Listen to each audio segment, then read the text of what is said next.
While our first presenter is not in the presentation, we can move ahead with our next presenter. Our next presentation is from Ms. Seena Patel, and the paper title is Analysis of Feature Selection and Classification Techniques for Diabetes Prediction. Hello, Ms. Seena. Hello, good evening. Good evening. Should I share my screen? Yes, you can.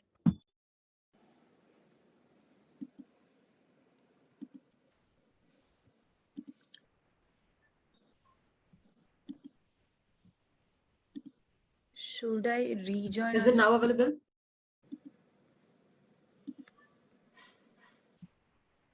Just a second. No, ma'am. Then please rejoin the session. Yes, I'm rejoining. I think Neelam, till the time she rejoins, you can go ahead with the next presentation. Yes, sir. Yes, sir.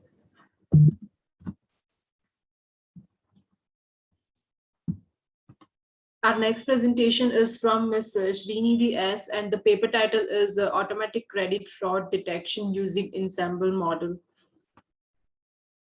Sorry for interrupting. This is Srinidhi speaking.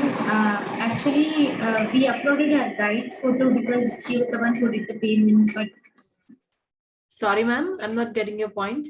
We uploaded our guide's photo when we did, and it is presented as. Ma'am, that is fine, Seena. You can present the paper on the co-author's behalf. That is fine. So can you share the screen? Okay. Yeah, I'll be sharing my screen now. Hello, Nilima. Hello. Hello. Ma'am, actually, due to network issue, I dropped my call in between my presentation, ma'am. Yes, sir. Actually, that was a technical glitch from our side. I'll be announcing your name after this presentation. Please wait. Yeah, okay. Yeah. Thank you so much, sir. Yeah. Is my screen visible? Yes, it is. Yeah, so I can start with my presentation, right? Yes, ma'am, you can, please. Yeah, so good evening to all the esteemed jury members here. I am Soumya K, and I, along with my teammate Srinidhi S, are here to present our paper titled Automatic Credit Card Fraud Detection Using Ensemble Models. What motivated us to take up this project was that credit card fraud results in millions of dollars of loss annually, both in India and abroad. So credit risk identification should be made faster with higher accuracy. So how we plan to do is improve the training and the performance of the existing system with better ML models, so that it enables the processing of huge number of applicants in a short period. In our literature survey, we have analyzed different types of fraud, such as application fraud, account takeover, social engineering fraud, voluntary transfer of money skimming, unexpected repeat billing, and many more. And so the problem technically what we found was that there are a small number of fraud positive cases, which makes them difficult to identify both manually and through machine learning, and it is hard to find the features that are actually responsible due to the privacy concerns in the data set. And we also found that the individual machine learning models have lower accuracy when compared to ensemble models, and ensembling of neural networks has not yet been introduced in the credit card fraud detection domain. So what we aimed to create was a credit card fraud detection system that uses ensemble models, and we wanted to introduce ensembling along with neural networks, and we wanted to integrate this model with an interactive user interface. The application for this model is aimed at finding suspicious transactions so that credit card fraud is mitigated. Our system design consists of three major phases: data collection, analysis, and the creation of web application. In our data collection, we have collected a huge data set, and we have pre-processed it to get the required features, and we have split it into train and test sets.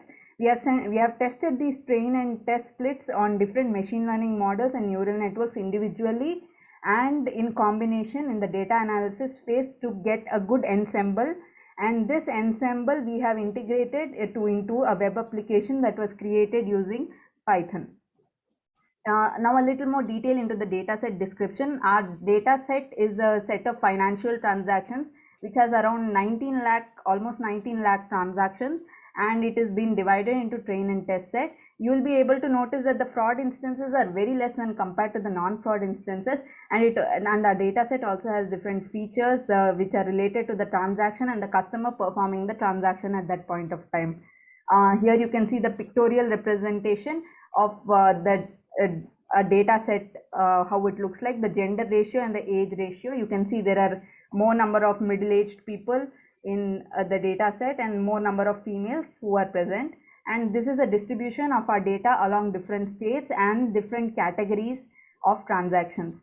Now my friend teammate Srinidhi, she will be taking up the details of data set pre-processing and analysis. Thank you, Soumya. As you know, the ML models, they don't actually can process the textual data directly. So we are converting it using label encoding into numerical data, and these four are the categories which we use for the label encoding purpose. Next slide.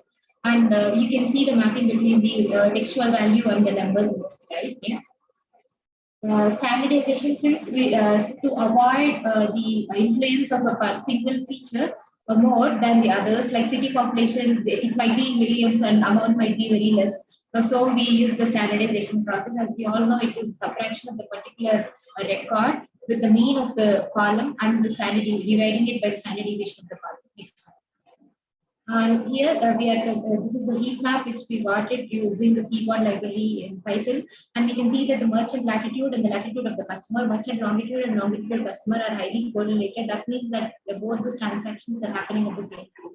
Next slide. Feature importance plot. Here we can observe that the time, date, and amount are the highest features which the models used for the prediction. Next. Outlier analysis we did using the local outlier factor, where it plots all the rows in the data set and finds the row which is away from the cluster or the group. Using this, we were able to decrease our records from 30 lakhs and not to 20 lakhs to 12 lakhs. Between the naive, we have tried multiple machine learning models and the neural network models, and I'll be explaining a few of them. Naive classifier and in the support vector machine didn't perform well, and naive did. And we cannot consider accuracy alone as the metric for the comparison of the models, since the data is highly imbalanced. That's why we have used AUC score, and 69% is naive and 69% AUC score. Between the k-nearest neighbors and the Adabus classifier, Adabus performed well since it's being a boosting algorithm with 55% of the AUC score, and it was able to classify 248 records properly. Next. XGBoost classifier is one of the best algorithms which we had, and it was able to give us an AUC score of 73% using features like transaction date, age, and as one of the important features with 998 records being correctly classified. And we have done git search to optimize the parameters, and you can see the parameters on the screen. Next. Decision tree classifier, in that we have used a maximum depth of 10 to avoid the high bias and low variance, low bias and high variance situation, and it was able to classify around 2/3 of the records, fraudulent records properly using city population as one of its features. Next. LightGBM is a newer machine learning model where it is using the boosting type as VAS, and it has an AUC score of 77%, with half of the records being correctly classified as the fraudulent records, and it is using gender also as a feature for its prediction. Next. Neural networks, we have tried multiple layer neural networks. Since the data is highly imbalanced, it was not able to classify correctly, but a simple 2-layer network was able to do so, and we have used ReLU and sigmoid activations, and it gave us 84% AUC score. Next. Two types of ensembling we tried. One is only with the machine learning models, and one is a combination of both machine learning and neural networks. Here, ensembling, the way we proceeded was like if any Sorry one to of the interrupt models. you, ma'am. One Please. last minute left for your presentation. Yeah, ma'am, we are going to end. Sorry, if any one of the models predicts a particular row as fraudulent, it classifies it as fraudulent. And even though the AUC score of the neural network combined ensemble is more, but we feel this is only ML is the better one, because non-fraudulent cases it classified better than the neural network combined. Soumya, you can proceed with it. As we are in having a paucity of time, I would like to show just the pictures of our demo right now. So this is just a small demo, like a small screenshot of how our demo works. It shows us the potential fraudulent transaction, and it gives us the analysis, statistical analysis of what those, what the data, what the transactions mean. And like here you can identify the different features by which the data has been classified as fraudulent or non-fraudulent. Srinidhi, you could elaborate? Yeah. The last As you can see in the last graph here, the system developer are less prone to fraudulent cases than the therapists, because system developers, they have high knowledge on how, to whom they have to share their confidential information and to whom they should not. And therapists, they might not have. So yeah, this is one of the inferences we have. So our future scope is to expand this model to Indian data too when it arrives, as we were not able to get our hands on it at this present stage. So we would definitely like to do so. So any more Now questions? We are India open. is also digitally transforming because of this COVID, and we will have more cases and we can get the data and we can use this as a base model. So thank you very much for your time. Any questions, please?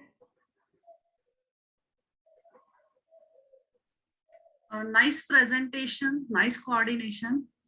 Thank you. Thank you. Ramya and Srinidhi. Okay. You are gone through the different classifiers, right? Yes. Yes, ma'am. So which one you are utilized for your experimentation finally? We have used the ML based alone, like the GBM, XGBoost, and the decision tree. Since neural network was like dragging out the performance of the non-fraudulent classification, which is not good. Like if something better happens, it has to be better, not on cost of losing something. So at the end, we have used an ensemble of the 3 machine learning models after testing out everything. Okay. And what about the time constraints? Okay, Srinidhi? Actually, after running the model, we have saved them as a pickle file. And since it is saved in the pickle file, only the end result prediction is inside that. And yeah, it runs better well. But initially, when we were using the records for the development and all, we were not able to do using our systems, and we did using GPU of our college. After that, we send that pickle file to our systems to develop the UI. Okay. Thank you. Thank you, ma'am. Thank you so much. And hello, Mr. Fredin, you can start your presentation now. Yeah, okay, ma'am. Yeah.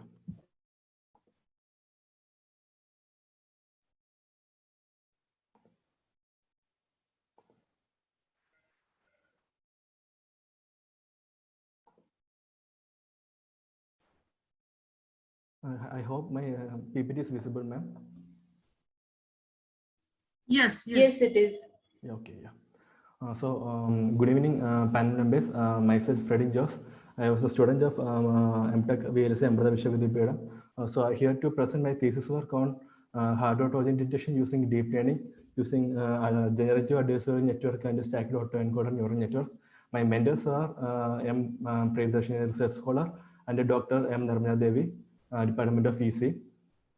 So the driving factor to do my the project was that since the first hardware Trojan was detected from a military grade FPGA due to the outsourcing from a third party, or newly designed ICs were under the radar of these VLS engineers.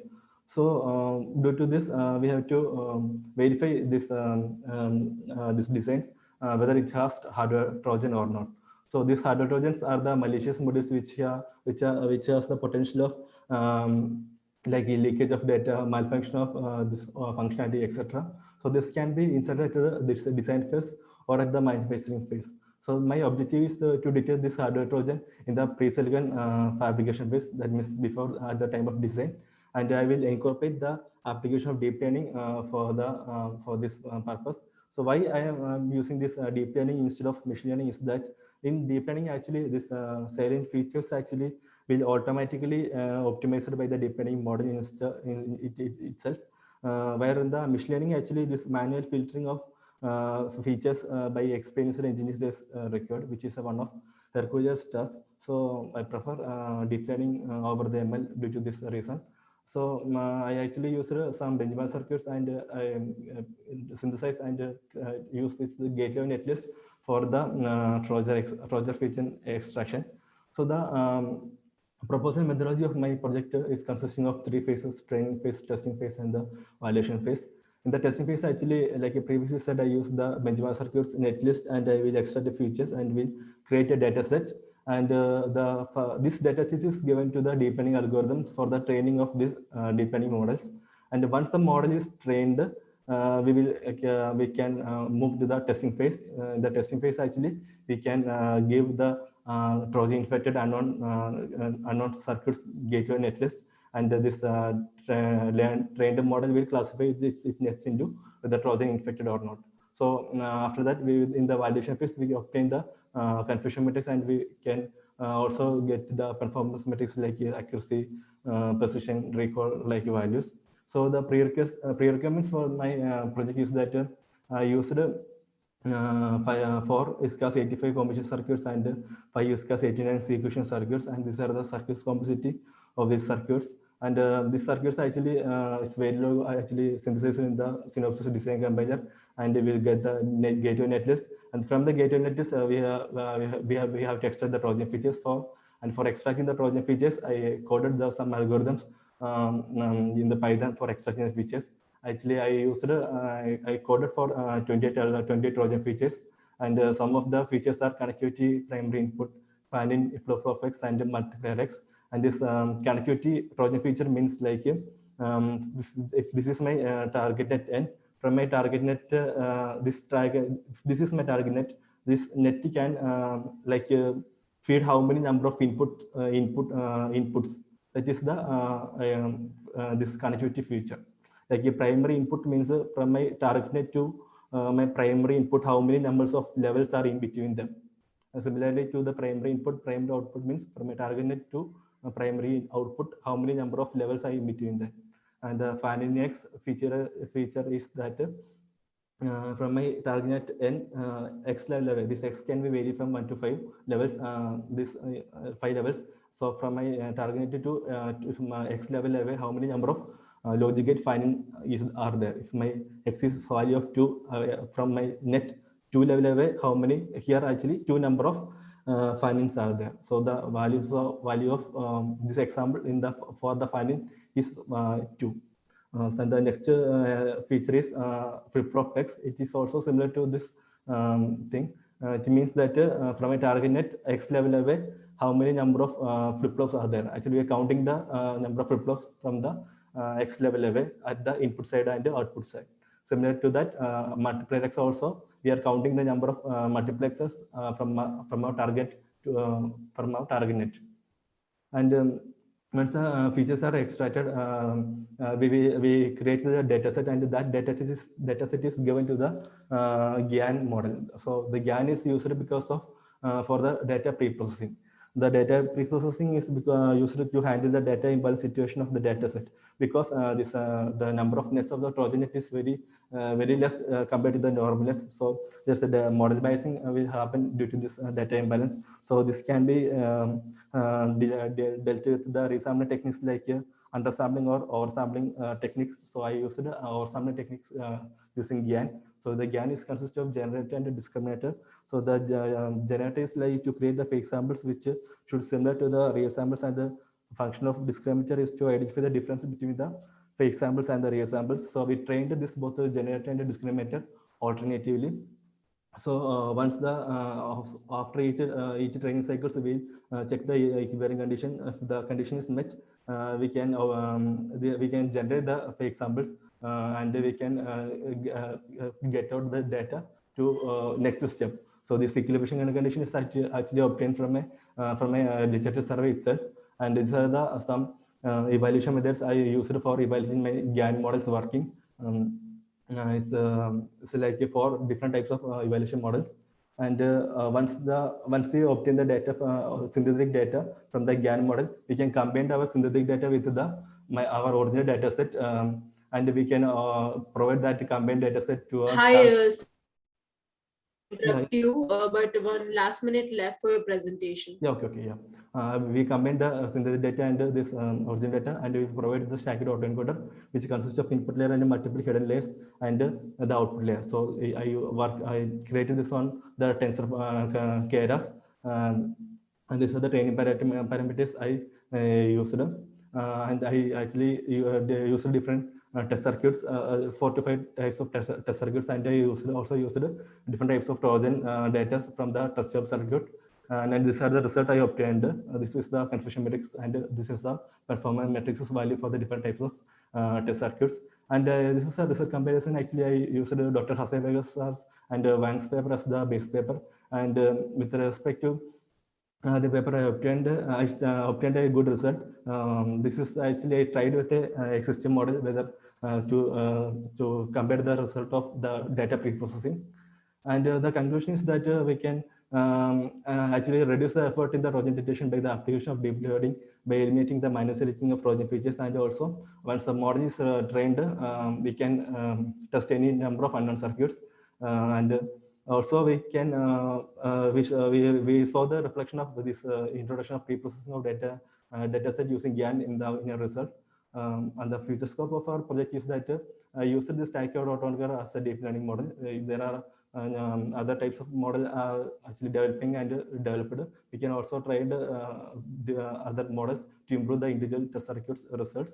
And these are the references I used for doing my thesis work. Yeah, that's all the work I did in my thesis work. Thank you, ma'am, for that time.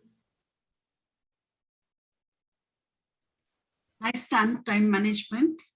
Yeah, yes, ma'am. Thank you, ma'am.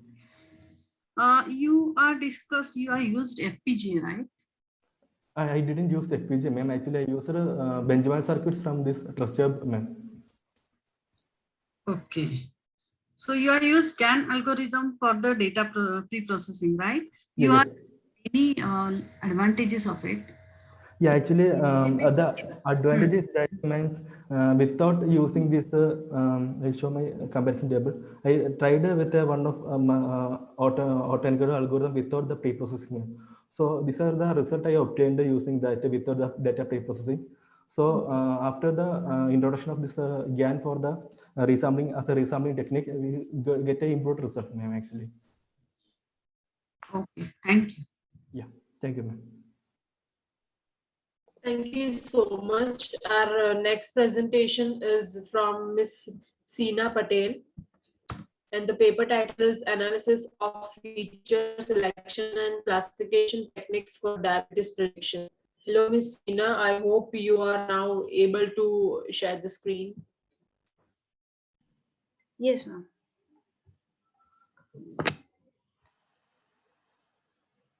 Is it visible? Yes. Okay, so good evening. My paper title is Analysis of Feature Selection and Classification Techniques for Diabetes. I'm a student from Computer Science from Symbiosis Institute of Technology. So since we know that machine learning is being widely used in healthcare, and day by day the data is increasing. So using these huge amount of data and drawing insights from these data can be very helpful in decision making. So also healthcare records are moving from paper-based to survey data, laboratory data, and many other forms. So using this data for predictive analysis will be very helpful in predicting the future health risk of the patients. So my paper mainly focuses on diabetes disease. It is a deadly disease if it is left undiagnosed. Usually what happens is that the sugar level becomes high in diabetes. There are various types of diabetes like type 1, type 2, pre-diabetes and gestationals. The main risk factors which are identified are obesity, family history, environmental factors, high blood pressure, etc. So the literature survey is focused on main three parts: feature selection, classification, data pre-processing. These are few significant studies which we have identified. The first three studies have used feature selection as correlation, and they have compared different classification techniques using different data sets, say PIMA or from UCI. So the main advantages which we found was that knife base and random forest gave good accuracy. However, the class imbalance problem in all the papers were not solved. Another paper used feature importance of and logistic regression. And different, and there are various studies which they have used, like techniques they have used, like logistic regression, Boruta, chi-squared, etc. So from these studies, what we have found out that they have only used one type of feature selection techniques, which often leads to bias, dissimilar classification effectiveness, and also sometimes removal of important features. Then second limitation is there are several methods available for selecting optimal features. There is no conclusion on yet which one is the best method. Also, data imbalance problem is not solved. So the main objective of this study was to identify which feature selection or ensemble feature selection gives the better accuracy and AUC. So this is our basic system design, where data set is done, pre-processing and optimal feature selection, and then model building and comparison. So this is the proposed system, where we have used feature selection in which Relief F, Boruta and Lasso are ensembled. Then SMART is applied for treating class imbalance, and various types of classifiers like random forest, knife base, and logistic regression are compared, and then it is classified into diabetic or control. The dataset which we have used in our study was NHA-NES dataset. It is a huge dataset which comprises of various types of data, which is demographic, dietetic examination, and laboratory. These are some attributes which we have used, like for example, age, race, education, systolic blood pressure. These are all attributes which are easily calculated, so it becomes easier to predict earlier. So this is proposed work for feature selection. We have used all three types of filter, wrapper and embedded, and then we have union and intersection of all three types of feature selection. So first is Relief F. Relief F is used when it is irrespective of machine learning algorithm. It does not depend on machine learning algorithms. It is a filter based proposal. So it identifies the feature value differences between nearest neighbors and instance pair. And it also uses Manhattan L1 norm for near it and near miss instances. Second is Boruta. Boruta we have used for, it is called greedy algorithm, since it is all relevant feature selection algorithm. It analyzes all feature sets for its evaluation, and mainly uses Z-score. And third is Lasso, which is embedded. It uses a machine learning model in it, and it is forward-looking feature selection method. Also, the class imbalance is the problem of class imbalance is solved by SMART, which is synthetic minority oversampling technique. We have expanded our original data set, that is the new we have introduced new data points of minority class, since we know that medical data set is very highly imbalanced, so SMART technique is used. So this is this was our data set before using SMART, and this was after it. So feature selection results, Relief F marked education as most important, and diastolic BP as least important through its score. Same with Boruta. Boruta marked total of 8 important features, namely age, waist, height, weight, BMI, cholesterol, and system. Sorry to interrupt you, ma'am. One last minute left for presentation. Okay. And this is the result of embedded result. As we can see that age is the most important, as it is selected by every feature approach we have used, and diastolic blood pressure is the least, since it is not chosen by anyone. This is the classification result for random forest. As you can see, the Relief F has given highest accuracy, and over here Relief F Union Lasso has given the highest accuracy. In logistic regression, the union of Relief F and Lasso has given highest classification accuracy. This is the comparison of AOC, where you can see that ReliefF and Union Boruta gives the highest AUC. Since it is imbalanced data, we used AUC for the calculation of good model. So this is the comparison with previous studies where our approach gave that ReliefF Union Boruta gave better result with 95.5% accuracy with N 0.82 AUC. So conclusion, this study shows prediction and identifying risk status with 6,300 non-diabetic and 306 diabetic patients. Then using SMART technique, it introduced new data. And then we, by using Boruta and ReliefF as ensembling with random forest, gave 0.828 AUC with accuracy of 95.5%. So for future, we can analyze various feature selection techniques and deal with more survey data. These are the references. Thank you. Questions? Anyone?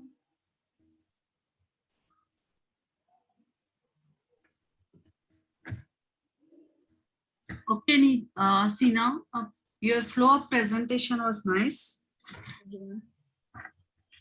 Which type of data sets you are handled? It is the data from NHA NES data. So it is by classification. Like we have two target classes. No, I was asking just you are used the ready-made data sets or? Oh yes, from ready-made only. But we have extracted and we have pre-processed the data. It needed to be pre-processed, very highly pre-processed.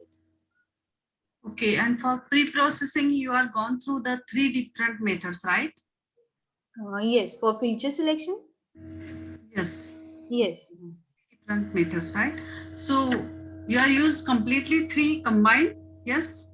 No, we have analyzed individually as well as both in combination. So which is the best? Which is the best one? The union of ReliefF and Boruta, which gave the highest accuracy as well as AUC. Thank you. Okay. Thank you. Thank you so much. Our next presentation is from Mr. Harsh Katakwar, and the paper title is Influence of Probing Action Cost on Adversarial Decision Making in a Deception Game. Hi everyone, am I audible? Yes. Thank you, ma'am. I will just share my screen.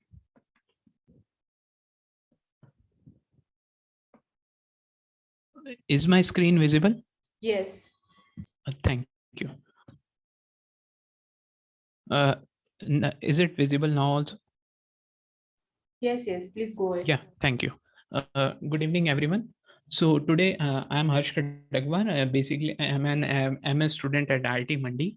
So today I would be talking about my research work titled Influence of Probing Action Cost on Adversaries' Decision in a Deception Game. So as we know, cyber attacks are the intentional attempts by the adversaries to steal the data or disable the computers present at the another end, and these have been steadily increasing. Recently in 2020, there were the major attacks on the infrastructure of 2 prominent organizations, Twitter and the Marriott International. The increase in the cyber attacks and the lack of security solution has uplifted the research community, both from industry as well as the academia, to develop security solution to counter these attacks. Currently, there are few solutions that could help in combating attacks, such as intrusion detection system, filtering strategy, and deception. Deception is one of the technique which makes the adversary or the person believes in the false information, and it can help in providing real-time solution against the cyber attacks.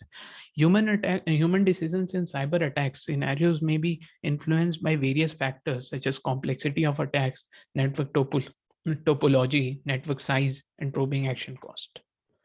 So deception in cybersecurity has been previously studied through the simulation games as described in the literature of the behavioral game theory. Deception via honeypots have been proved to be a prominent technique for detection, prevention, and response to the modern cyber attacks. So for this, for answering the research question, we used deception game to study the effects of different cost probing action cost on adversaries' decision.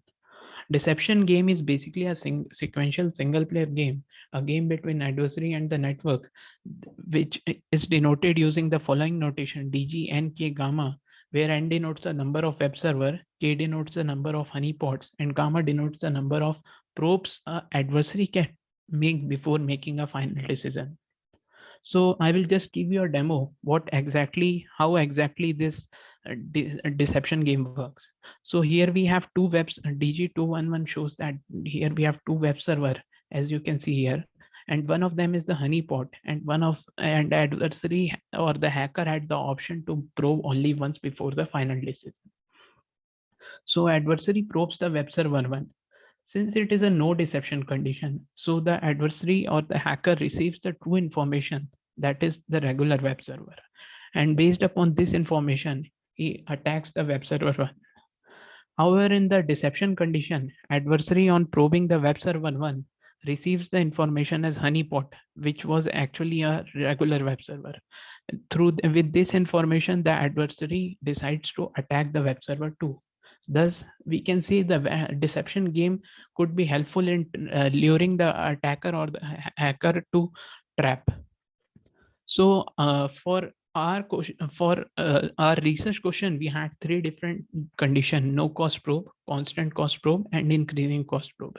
In no cost probe, there was no cost, there was 0 points or rewards associated on probing a honeypot web server. In constant cost probe, for each of the probe, the cost, it was same cost for probing n number of times. However, on increasing cost probe, the cost for probing honeypot web server increased linearly over time. So for building hypothesis, we relied upon a cognitive theory called IBLT, which says that human decision may be influenced by maximizing the positive outcomes and minimizing the negative outcomes. So for cost associated condition, the adversary on probing or attacking the honeypot web server experiences the negative outcomes, which minimizes the possibility of probing or attacking the honeypot web server.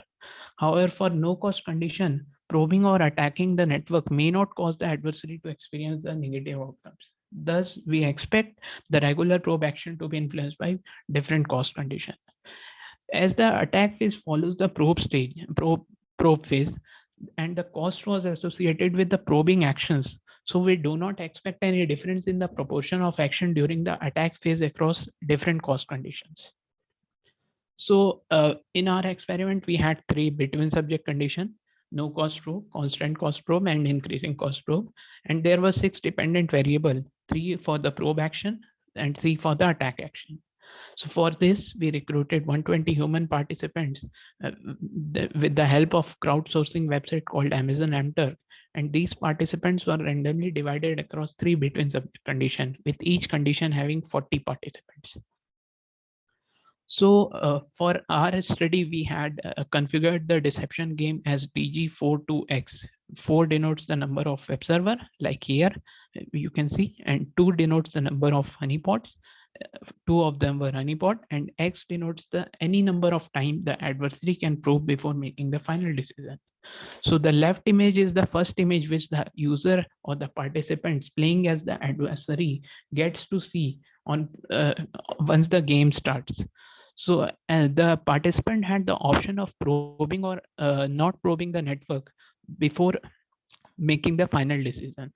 So the adversary can make the n number of times before making the final decision. Once the adversary or the participant probes the web server, he receives the information, and this information may or may not be true. So moving on, the adversary after the probe stage moves to the attack stage. The adversary had the option to attack one of these web server, or he may not attack the network. Once the attack he or she is done with the attack stage, he gets the feedback screen, which shows the payoff for his actions. And sorry to interrupt, but one last minute left. Yeah, sure, I would be completing soon.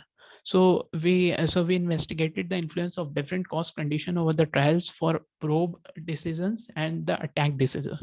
We found that cost condition interacted significantly with the regular probe decisions, while the rest of them were insignificant. Also, the proportion of different attack decisions were found to be insignificant across cost condition. So we conclude that there was a decrease in the regular probe action over the trial in a cost associated condition. Also, there was a constant pattern in a cost associated condition over the trial. This can be explained with the help of the with the cognitive theory. When there is a cost associated with honeypot probe, the adversary encounters negative outcomes. Thus, it lowers the blended value of honeypot probe or attack decision. Similarly, there was no influence of different cost condition in the adversarial decision making during the attack phase. As the attack phase followed the probe phase and the cost was associated with probing, thus the probing action cost during the attack phase across different cost condition was similar. In future, we plan to investigate the different proportion of honeypot in the deception game on adversarial decision making. Furthermore, we would also like to develop a cognitive model which would account for human decision in the different cyber situations. So this work was supported by DST, and we would also like to thank IIT Mandi for providing the computational resources for this project. Thank you. Comments and questions are most welcome. Harsh, your slides are very informative. Yeah, thank you, ma'am. You are said you are gone through the different gone through the different attacks, right? Yeah.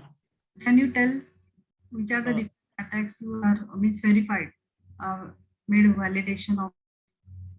Yes, ma'am. In our the future study, we are planning to make use of implement DOS, DDoS, and SQL injection, which have been previously recognized as the life-threatening attacks in the various by various organizations. Okay.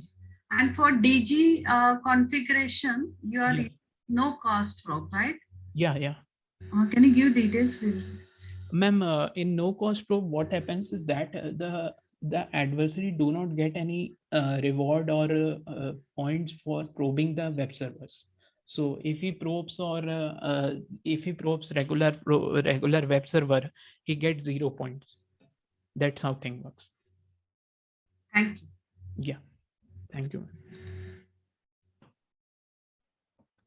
Thank you so much, Mr. Harsh. Yeah, Our next presentation is from Ms. Harsha Kulkarni, and the paper title is An Ellipse Slotted Vivaldi Antenna for 5G Applications. Yeah, thank you so much, ma'am. Am I audible? Yes. Okay, I shall start sharing my screen now. Yes, you can. Yeah, so I hope it's visible. Yes, it is. Please go ahead. Yeah, so my project is titled An Ellipse Slotted Vivaldi Antenna for 5G Applications, and me, Akshita, Sairam and Lakshmi have worked on this project, and Sanjeev Kumar sir was our guide and mentor.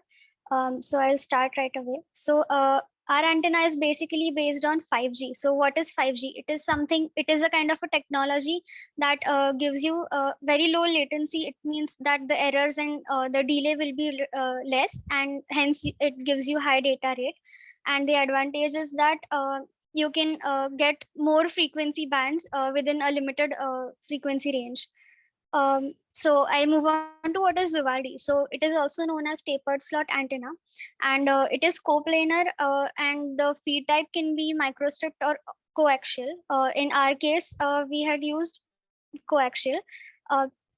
There's basically three types of Vivaldi: coplanar, antipodal, and a balanced antipodal. But in our case, we have used coplanar Vivaldi antenna.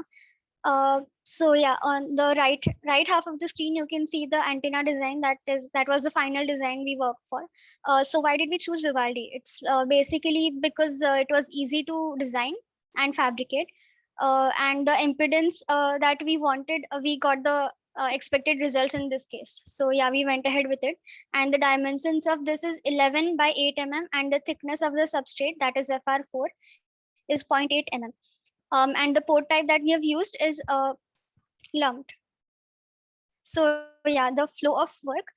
We started with the literature survey. So we did a survey of about 12 to 13 research papers that have previously been published for Vivaldi antennas in a particular topic.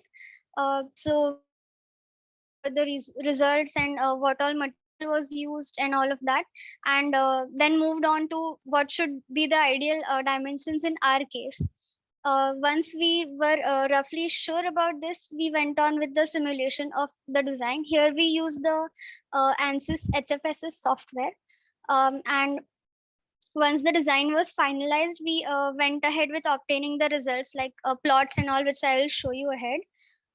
After that, like once the plots were obtained, we found out that there were some errors or some value was not up to the mark the way we wanted it to be. So then we had to optimize some dimensions and other values, and then the process kept on going unless till the time we got the results that we actually wanted. So once that was done, fabrication testing, and we are at the last step right now, that is publishing our work. So before finalizing our design, we had 3 other designs which we discarded for some reason. So on the left side, as you can see, it was the material was FR4, but the radiation pattern in this case was not correct one. So we discarded it. We made some changes, and then we got this one, the one on the right side. But again, here the directivity was not that good. So then we had to change it again. Then we went on and designed and simulated this one, but again the results were not good, and so we finalized the design, which is this one. So initially we just cut a rough surface of the antenna, and then we started with the cutting parts of the slots that are present on our antenna, and at the last we added the substrate, the ports and feed line and all other things. So these are certain features of our antenna.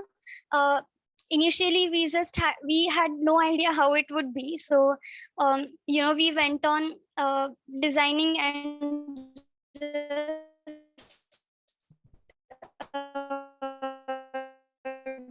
trying some different dimensions for these and saw whatever changes were seen, and the positions and dimensions right now are the optimum ones. So at this is the design which gave us the best results. So we even tried to vary the radius of this circle. At this moment it is 0.707 mm, but we also tried to make it 2 mm and all, but the results were not so good. So we finalized these parameters. So plots and graphs. The first and most important one is S11 parameter. As you can see in the graph, we have got 2 main, I would say, dip, or the points at which we got the return loss values at minus 31.75 dB and minus 26.27 dB. And for these 2 points, the bandwidth that we obtained, bandwidth as in the values which were below minus 10 dB. So for that, for the first case, the bandwidth is of about 4.21 gigahertz, and in this second case, it is of about 14.5 gigahertz. So as it is working well for these 2 frequencies, we've also called this a multiple bandwidth antenna. The next plots that we have obtained are, first is VSWR. The ideal value for this should be between 1 and 2. So as you can see here, we have obtained 1.05 for the first frequency, that is 24.27. And for the second frequency of 44.88 gigahertz, it's 1.102. The second plot here is gain versus frequency and directivity versus frequency. So the green colored plot here shows the gain, and the purple one is for directivity. And on the x-axis we have the frequency. So moving on, here we have shown E-plane and H-plane radiation pattern. One is at 45, that is one of the 2 main frequencies, and the other one is at the other frequency. This is the 3D polar plot, and on the scale, as you can see, the maximum value that we have obtained is 3.9. So the overall total gain that we have obtained in our case is 3.9 dB. Sorry to interrupt you, ma'am. 1 last minute left for your presentation. Yeah, okay. So in conclusion, the operating frequencies that we have obtained in our antenna case is 24.2 gigahertz and 45 gigahertz, and the return loss in VSW values are respectively for each frequency here, and the bandwidth for each is 4.2 gigahertz and 14.5 gigahertz. So we basically wanted to design an antenna which will be beneficial for certain 5G applications coming ahead, since 5G is not yet being used so actively. It will be there in a few years, and the best part about this antenna is that the dimension is very less, and so you can literally use it in any device. So the compact size can be taken as one very major advantage. And these are the references for the papers that we have done, we have used for the literature surveys. Yeah, that's all. Thank you. Harshita, nice presentation. Thank you, ma'am. You are told you are using coplanar antennas, right? So why you are Yes, ma'am. Sorry, can you please repeat why it? you are choosing the coplanar, right? Why you are gone for this? Okay, so coplanar basically, if we used antipodal or balanced antipodal, the dimensions will increase. And our target was to make something which we would be able to use in comparatively smaller devices. So yeah, in say something like a microstrip, or maybe in a mobile phone. So for that, the dimension should be small. Okay. And for the results, which simulators, means you are shown the simulator results, right? Which simulator you are used? Yeah, this was again in the software itself that we use, which was ANSYS HFSS software. Okay. And due to this, you are already conclude there are many advantages of this type of antenna, right? But Yes. any limitation? Limitation.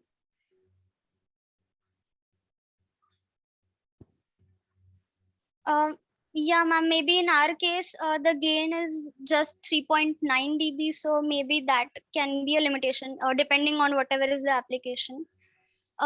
Maybe if it would have been say 10 or something, it could have been used at literally any application. So maybe that 1 point. Okay. Thank you. Okay, thank you so much.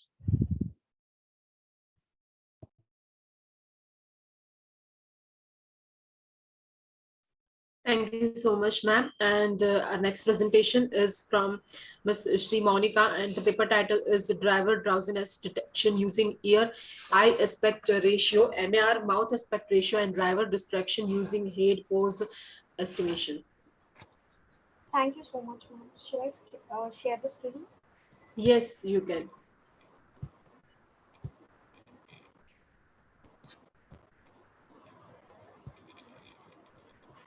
Okay, ma'am. Can you see the screen? Yes. Thank you for giving the opportunity. And my name is Monica, and Ma'am, please make this a slideshow. Yeah. Okay.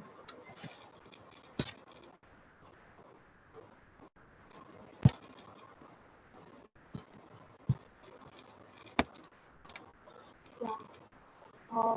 My name is Monica, and I did my graduation from Lakreddy Bhavedi College of Engineering from Mayalavaram, Krishna district. And me and Fanindra and Sai Charan Kranti Kumar Reddy have done this project under the guidance of Mr. Govind sir. And our project is about driver drowsiness detection and driver distraction using EAR, MAR, and head pose estimation. So now let's see the introduction.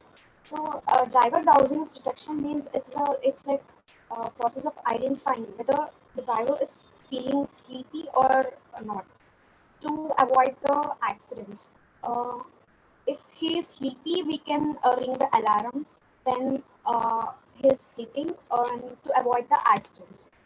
So for this, we can do this by using EAR, eye aspect ratio, and MAR, mouth aspect ratio, and also head pose estimation. So, yeah. And the methodology is, first we have to detect the face by using the camera fixing in the car or any vehicle. So for that, we we used a classifier, pre-trained classifier model called Hair Cascade Classifier, which is available in OpenSea. And after detecting the face, we have to detect the facial landmarks. Those are the points we have. Like we have 68 landmarks about in the face, about around the ear, mouth, eyes, and etc. So to get the 68 landmarks, we have used the DLibs library present in the OpenCV, and it's a pre-trained classifier to detect the facial landmarks, which are 68. So by extracting those 68 points on the face into using the NumPy array, we can further go to the project by calculating EAR, MAR, and head pose estimation. After this, we have to calculate the eye aspect ratio and mouth aspect ratio to determine whether he's sleeping or not. And after this, we can use head pose estimation, whether he's moving his head or not, to determine that. And yeah, by using those three, we can determine whether he's drowsy or not. So yes, for the face detection, we have used the Hair Cascade classifier, and it's already pre-trained in OpenCV.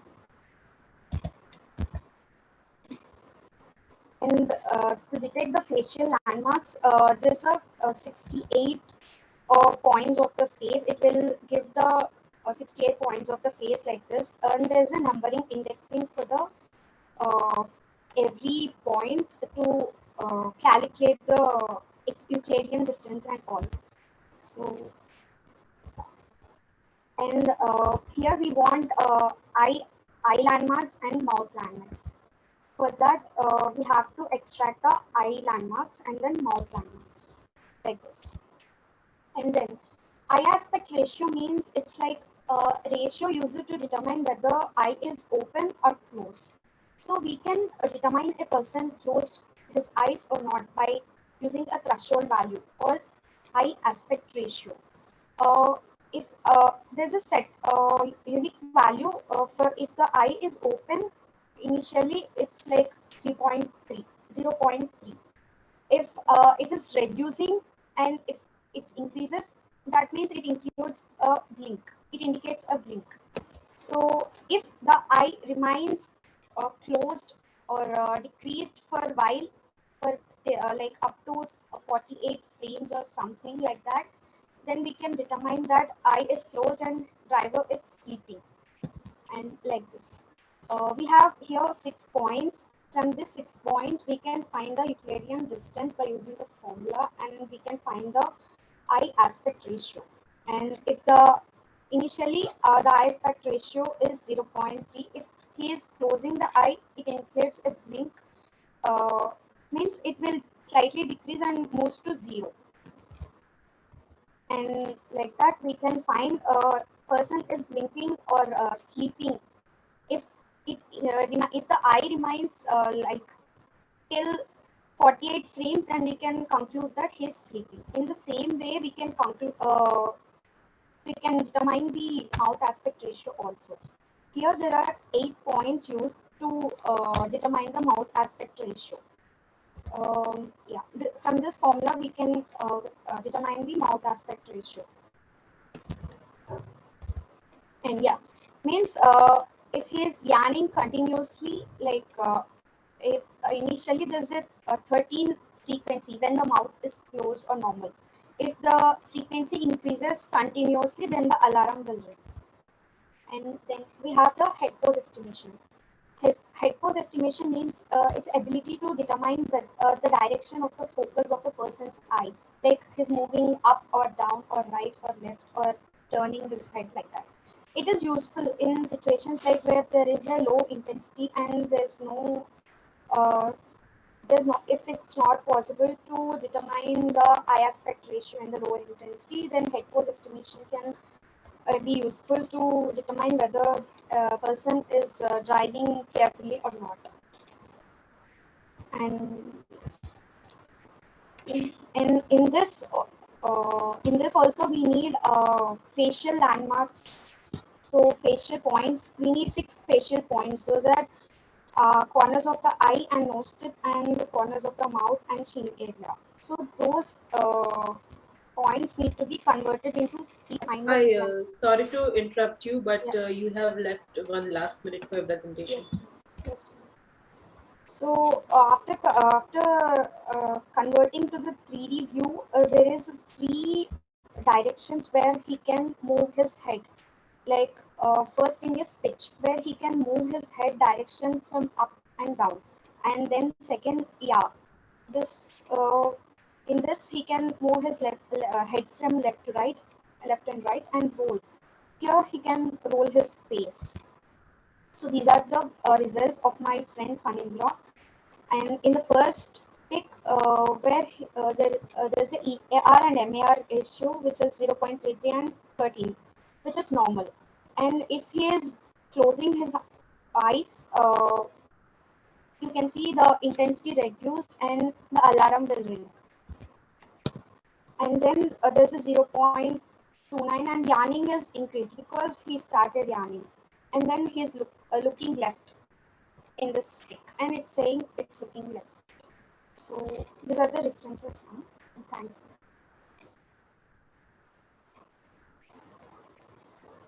Monica, nice presentation. Thank you. Just now you are said for the results for moving his neck, right? Yes.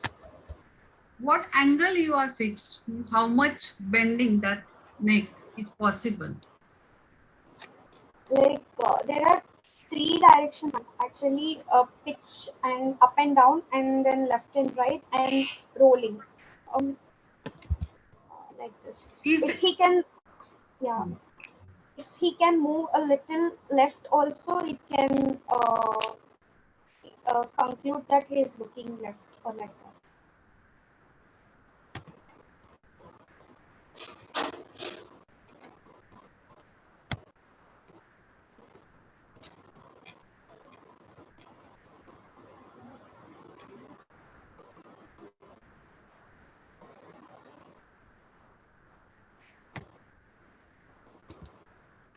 Any questions, ma'am?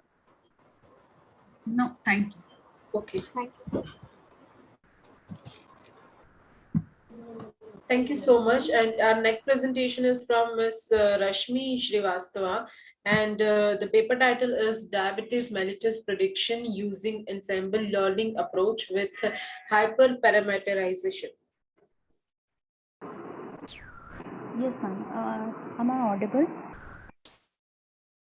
Yes. Okay. Thank you, ma'am.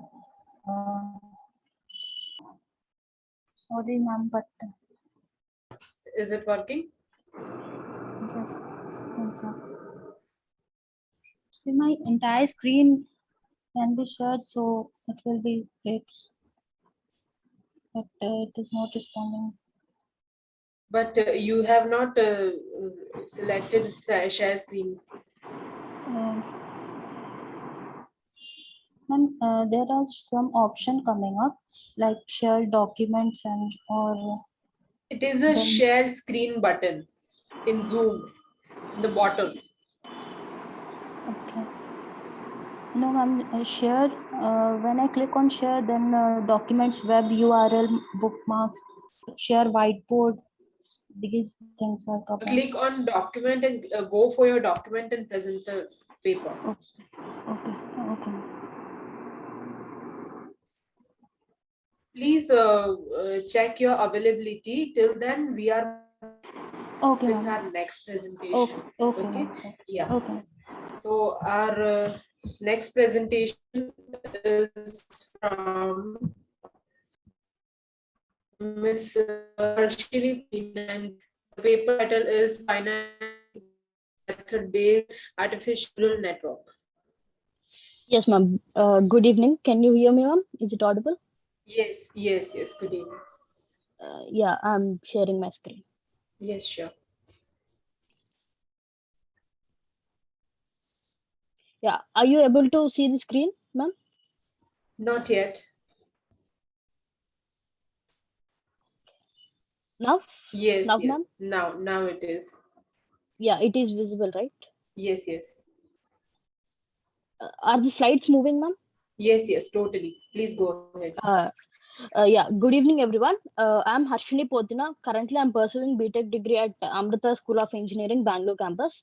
Today, I'm going to present on finite element method based artificial neural networks. Basically, I'll be explaining in detail of artificial neural networks, I mean, working of it, and what is finite element analysis, and then how these artificial neural networks can be connected with the finite element method to deal with many real world applications. Yeah, as we know, artificial neural networks are nothing but the biological neurons itself, wherein the data is transferred from one part of the network to the other part of the network through neurons. Uh, yeah, basically this ANN structure is constructed of three layers, which is input layer, hidden layer, and the output layer. Once the data is given at the input layer, the data gets multiplied with the weights and bias values, which are connected to all the neurons present in the system, I mean in the network, gets multiplied with the weights and bias values, and then sums up with the bias values. And the computed output is then served as input to the hidden layer. Once after the hidden layer neurons takes the input from the input layer, they have to undergo computation under activation functions called sigmoid functions, hyperbolic tangent function, linear and rectified linear unit, and we have many more such activation functions. Once after it undergoes this activation functions, it generates a nonlinear function between input and output layer, and then sends the output to the other third output layer. Yeah, in this way, the transmission of data from input to output layer continues, and which is called the feed forward network. Once after the layer, it cross verifies against with the desired output value in order to verify the error between the desired and actual output value, which we are considering it as cost function or error function, which is the difference between desired value and the actual output value. Once after detecting the error is done, the data has to propagate back from the output to the input layer in order to adjust the weights and bias values so as to meet its desired value. And this is how the process of ANN works: feed forward and then back propagation. It continues into many desired output value. Yeah. Now let's see how finite element analysis is done. We know finite element analysis, it's nothing but the analysis made when finite element method is undergoing a computation process. Basically, this finite element method is actually used to deal with complex systems and boundary value problems like partial differential equations, inverse problems, and many such. Yeah, to do that, we first have to discretize the domain. In a boundary value problems, there's a boundary domain given, and that boundary domain has to be discretized into sub elements in order to generate a finite element mesh out of it. Yeah, this is the structure of it, and here the boundary domain is discretizing into subunits, and which those units are called elements, and the vertices are represented as nodes. Yeah. After discretizing into subdomains, it has to generate a finite element mesh. That going to be generated mesh is going to have two kinds of structures. It may be structured mesh or it can be unstructured mesh. When it comes to structured mesh, it is actually known as grids, and it has a particular structure. And any kind of cylindrical mesh can be mapped to the mapped to its rectangular or spherical structured mesh. And when it comes to the unstructured mesh, it is unstructured in the representation, and moreover, the nodes and the adjacency coordinates has to be given in prior. Yeah. So while discretizing the domain, in general, we consider quadrilateral meshes. I mean, quadrilateral subunits called elements. In order to do so, we first have to discretize that domain into small subunits of triangles, and that triangle has to be mapped to our standard triangle, which is right angle isosceles triangle. And using many triangulation techniques, the discretized triangle is then further subdivided into quadrilaterals and then mapped to the standard quadrilateral form in order to make us generate a coarse mesh out of it. Yeah, now let's see how these artificial neural networks can be combined with this finite element method. As I already said, the domain has to be discretized into elements. In that way, the elements are to be extracted one after the other. That element extraction is done using artificial neural networks, wherein the input is wherein coordinates of the elements which we are going to extract one after the other. Yeah, to do so, we first have to consider a reference point in the domain and few more leading points on both the sides of the reference point. Overall, the coordinates of all these points together with the reference point are given as the input to the artificial neural network, and the output will be the coordinates of the element that is to be extracted next. In that way, one after the other, the element is going to be extracted using artificial neural networks. And suppose if we are considering 4 leading points and 1 reference point, that is P0 represents the represents the reference point, and PR1 R2 represents the 2 leading points which are on the right side of the reference point, and PL2 and PL1 which are on the left side of the reference point. Together, these coordinates are given as the input to the network. And moreover, the consideration of this reference point can be of 3 types. It can be considered on the base of the boundary point, and type 1 and type 2 just represents the change in the location of the reference point. Based on these 3 types, the element can be extracted. And suppose in the process of extracting one after the other element, suppose we are left with the input nodes on the artificial neural network structure are 7, and we are left with Sorry only to 6 interrupt, points on the ma'am. boundary domain. One Yes. last minute left for presentation. Yeah, sure, ma'am. And suppose if we are left with only 6 points on the boundary domain, then the coordinates of the 7th point can be considered in this way. Let us consider that as I, and that can be calculated by using this formula. This is not exactly the formula. Based on the coordinates that we considered and based on the line of axis that we considered on the boundary.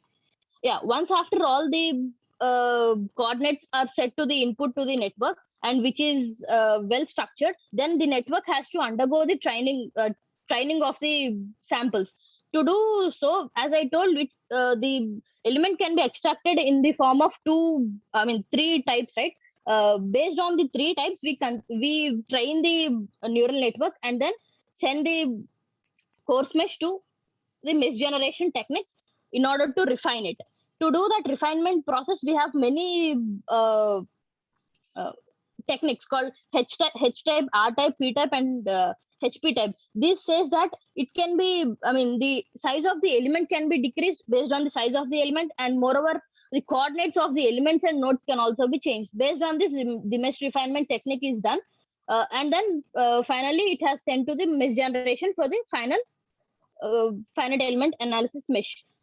So yeah, as a conclusion, artificial neural networks can be combined with finite element method in order to reduce the computational time and cost. And moreover, this combination of these methods can also be applied into neural networks applications as well. Yeah, thank you. And we are going to work upon all those things now, and our future work is going to be on that. Yeah, these are few references from the survey. Yeah, thank you. Thank you, ma'am.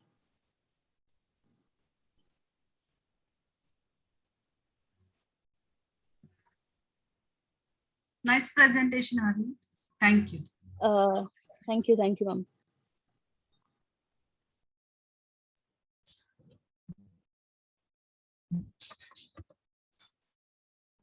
Thank you so much, Ms. Harshini. And our next presentation is from Ms. R. Sarunisa, and the paper title is Monitoring and Assessment of Water Bodies in Madurai Using Geospatial Data. Yeah, thank you, ma'am. Hope I'm audible. Yes, yes. Yeah, okay, I'll start sharing my screen then.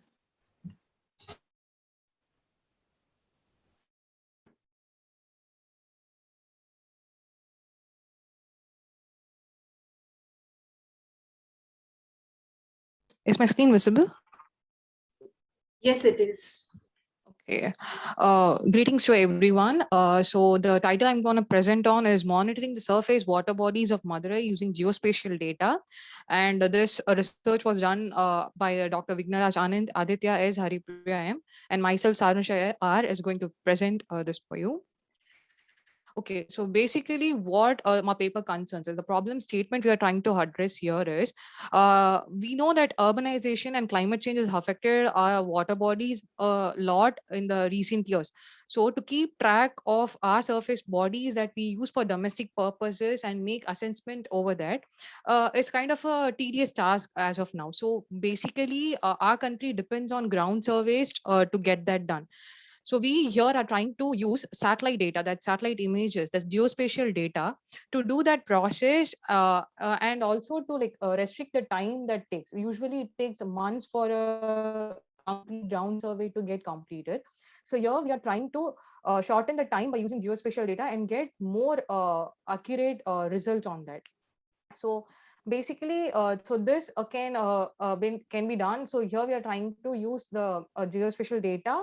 We are feeding it to a machine learning algorithm that will serve as a methodologic model using which we can predict the future availability of the water bodies, along with getting in like find the insight or the trend on how the water bodies act. So the objective here is, the target area here is like limited to the city of Madurai in Tamil Nadu, where we are like done our research. And the objective is to like monitor all the surface water bodies in and around that district. We have got the data and we are feeding it to a classification and regression tree algorithm, and we are concluding the research. So the methodologist is, as I said earlier, the georeference data into computer algorithm. So here the georeference data actually means the topographic groundwater vegetation maps. And these multiple maps will be like overlaid over one another to find and extract the water points and the other factors that affect the water in terms of urbanization. So here we have like taken around 8 years of data. So because since it's a climatological thing, we need to be sure of the end result. So we are taking 8 years of data here.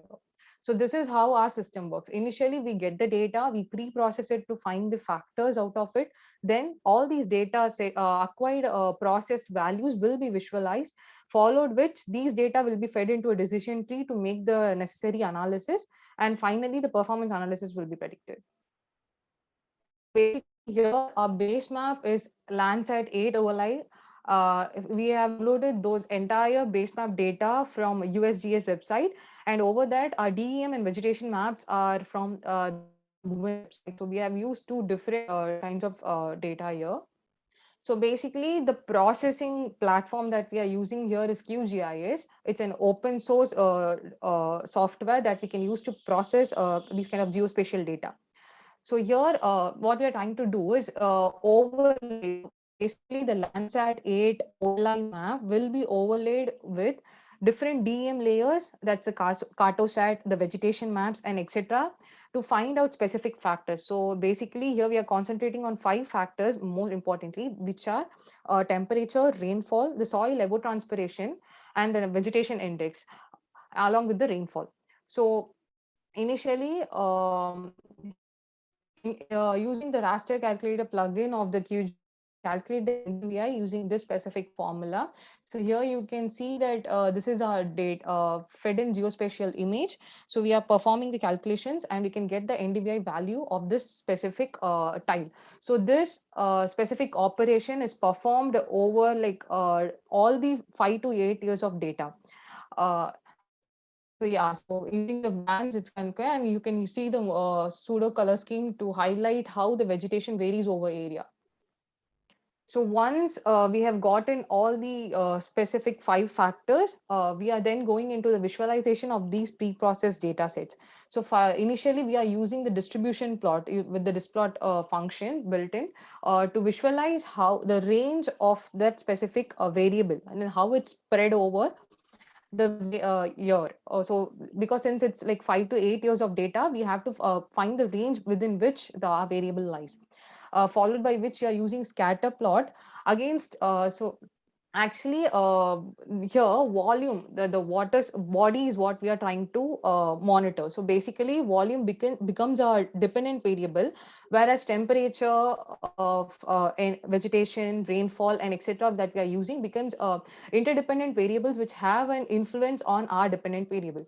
So we are here using scatter plot to visualize how this is affected over the years. So here you can see like how it's varied over the years.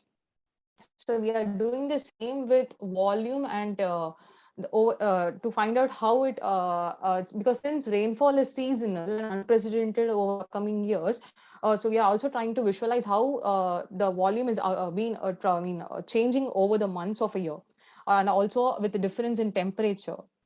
Here you can see that volume being affected along with the evapotranspiration rate and how volume interacts with the evapotranspiration rate, and here with the NDVI, and here how rainfall affects the volume. So finally, once we have gotten like processed data of all the 5 to 8 years, we have like given the all the values decision basically, and our performance accuracy stands somewhere near 66.53%, which is considerably a good accuracy for claiming that our data, like the thing, like we entirely through our image processing techniques, what we have find out is validated, and we can move on with prediction.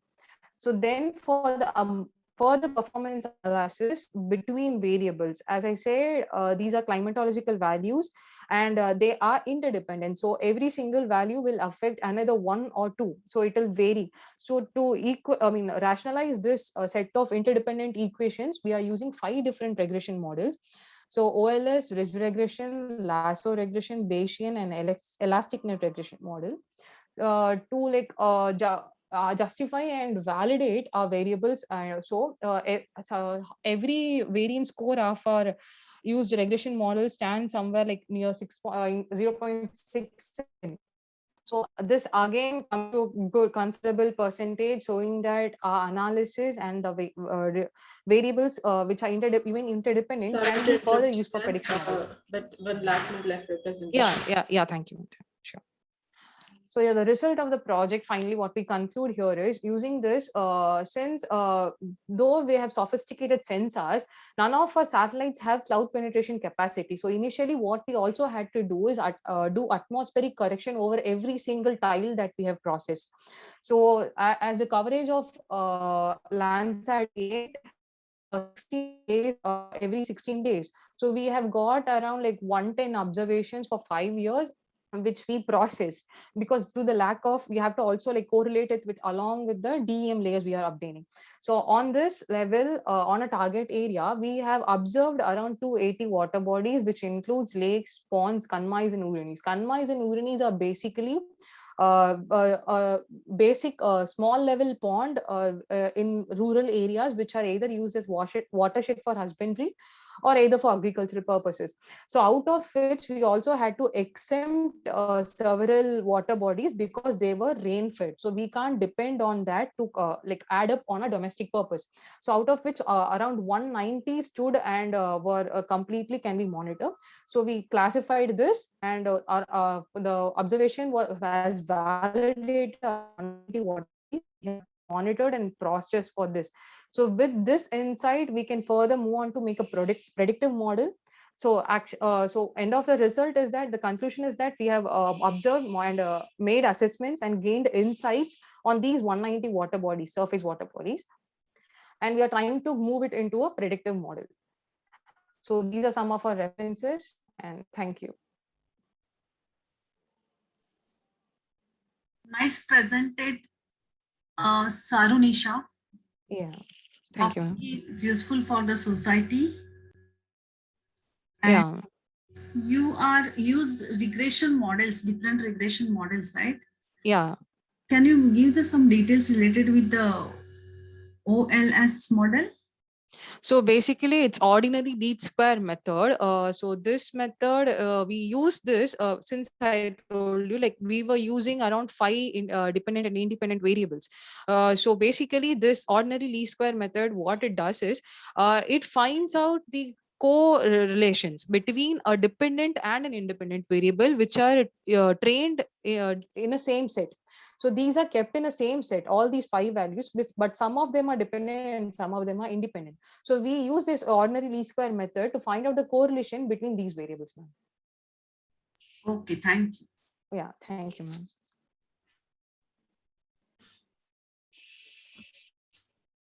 So as we are done for our presentations, at last, I sincerely thank our authors for their excellent presentations and contribution in this session, and all our participants for being a part of this international conference. I hope this session was informative enough. All the presenters would be getting their digital certificates via email within 2 working days. Further, all the papers have already been forwarded to the Springer, and the publication will be live within 5 to 6 months. So kindly cooperative with the team of ICT Forestry 2021. I also thank our session chair for chairing the session, and a token of appreciation on behalf of Team ICT Forestry 2021 and Global Knowledge Research Foundation. Thank you so much, ma'am, for your valuable presence. Ma'am, you are on mute. Thank you, ICT for Sustainable Development team, for inviting me as a session chair. Thank you, Amit sir, Richa and Neelam too. Okay, all the authors tried best for, but just I want to give one submission, right? So everybody is focusing. As I am as a researcher, I was thinking what is the best, what are the different advantages of my system, right? Everyone, that is the first need, right? But we have to look our limitations of our system also, so we can improve more and more. Okay, thank you. Thank you. Thank you so much. At last, I will request you all to on the camera so that I can have a quick snapshot for our virtual conference.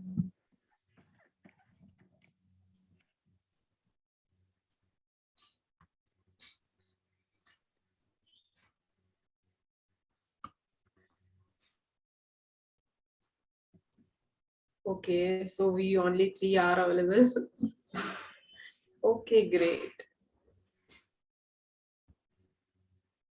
Thank you. Thank you so much, everyone. Stay safe and take care.